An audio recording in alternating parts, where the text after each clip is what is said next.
Now, one of the things that we also have to mention whenever we look at these voltaic cells is we have a spontaneous process. And in each of these spontaneous processes, we have something called an oxidizing agent and a reducing agent. And we can define an oxidizing agent, or the function of an oxidizing agent is to allow another species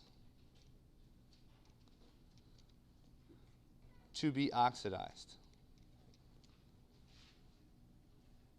On the flip side, a reducing agent will allow another species to be reduced. Because as I kind of hinted at earlier, you cannot have oxidation occur without having a reduction reaction happen simultaneously. So we have to have simultaneous oxidation and reduction.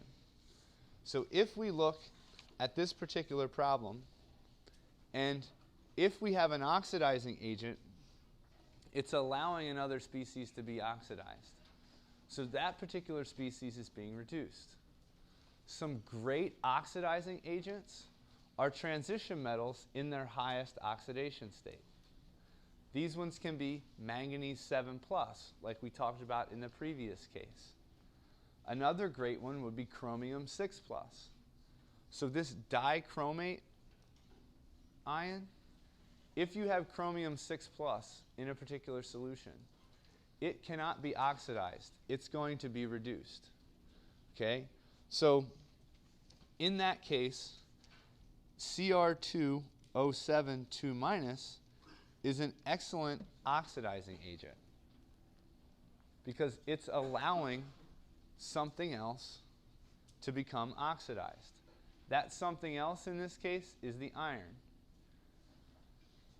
So the iron is going to be our reducing agent because iron solid is being oxidized to iron 2+, so it is facilitating some kind of reduction that's going to happen. All right? So if you have, and we can look at there's varying degrees of oxidizing and reducing agents. And we can look at the cell potential. Okay? Whatever makes the cell potential the most positive is going to be your best oxidizing/reducing agent. Because the more positive that is, the more spontaneous something will be. Okay? So we can compare and contrast oxidizing and reducing agents.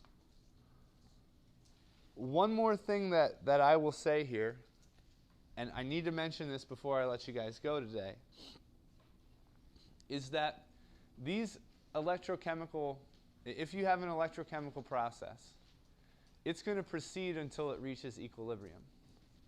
So one of the things that we have to look at is that at equilibrium, we know that Q is equal to K. We know that delta G is going to be equal to 0. And that E cell is going to be equal to 0. So as these particular electrochemical reactions proceed forward, the concentrations of the reactants and the products are going to change as that reaction goes forward. For example, in this case, if we monitored the concentration of the dichromate versus the concentration of the iron, as this spontaneously moves forward, our dichromate concentration is going to drop and our iron concentration is going to increase. So the question is, how long can these reactions proceed? How do we maximize their cell potential?